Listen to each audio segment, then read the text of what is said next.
All right, here we have the 2019 22 RBHL Forest River Hemisphere. Up front, you have your front tongue jack to go up and down.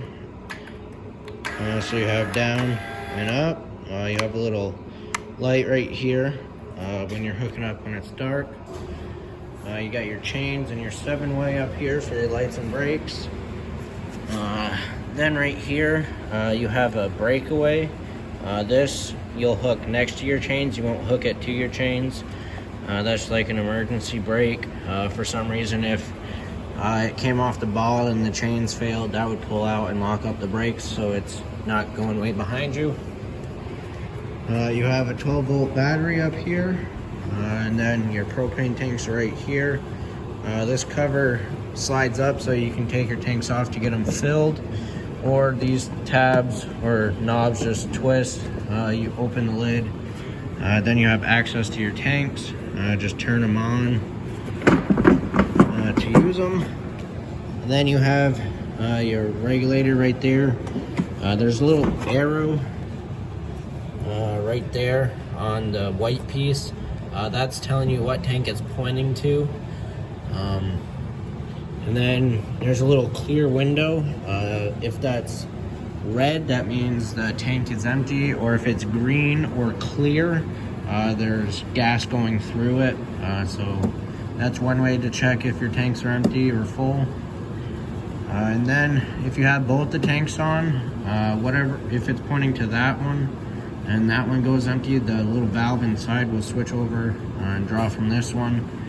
But if you go and take that one off to go get it filled, just make sure you turn that knob to this tank so it's not leaking through that pigtail over there. And then when you're traveling, just make sure these are tightened down.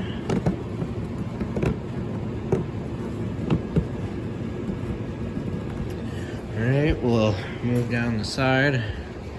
You have stabilizer jacks on each corner, 2 in the front, 2 in the back.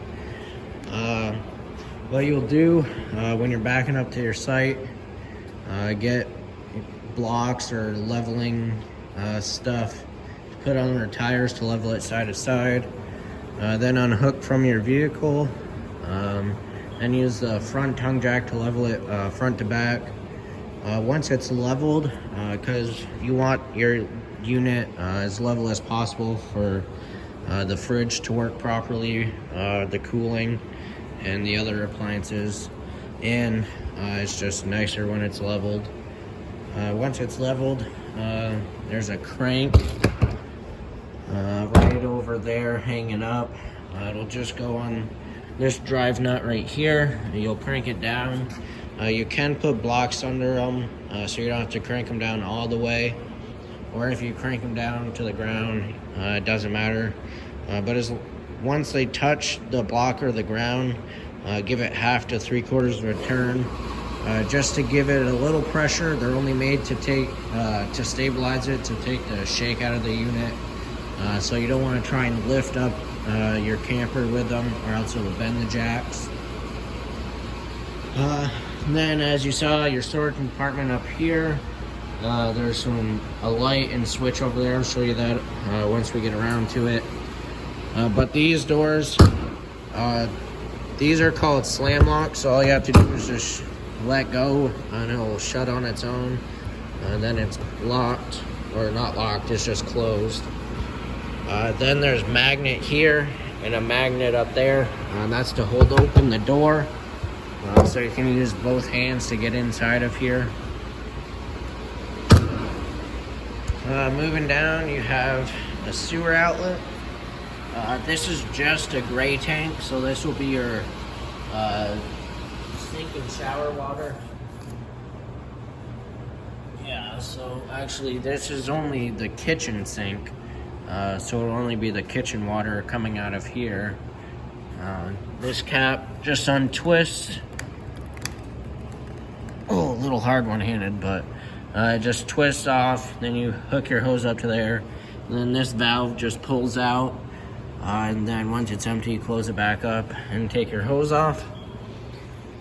Your fridge is right here. These are vents for it, and then this tube sticking out is for the condensation to drain out inside the unit. You'll never have to go back there, take that cover off. It's just where we service it. It's where it plugs in and where the pilot is for the propane. Then moving down, you have your other sewer hose, or sewer outlet, not the hose. So this one, same thing, that cover unscrews, put your hose up there. Now this will be your bathroom sewer. So there's 2 valves, and it's labeled right here. You have a gray tank and a black tank. The black tank is your toilet water, and the gray tank will be the sink and shower. And the valves are just right here, so that one's your black, and that one's your gray tank. Usually you'll pull the black tank first, let that drain out. Once the black tank is empty, you can close it, and then pull the gray tank, and it'll flush out the sewer hose for you, so it doesn't leave a mess and stink afterwards. And your bumper right here, this cap just pulls off, and that's where you store your sewer hose, so you don't have to bring it inside and make a mess. It'll always be outside. Your power cord right here, this gray coupler just unscrews, and then you twist the black part and wiggle it off. And then to hook it up, you'll see there's an L-shaped prong right here. Look at here, you'll see the L shape. So there's only one way for this to go on. So you just line it up, wiggle it on, and give it a twist to lock it, and then it can't come out. Then tighten the coupler up. That way, for some reason it wiggled loose, it wouldn't come off. So that locks it in place.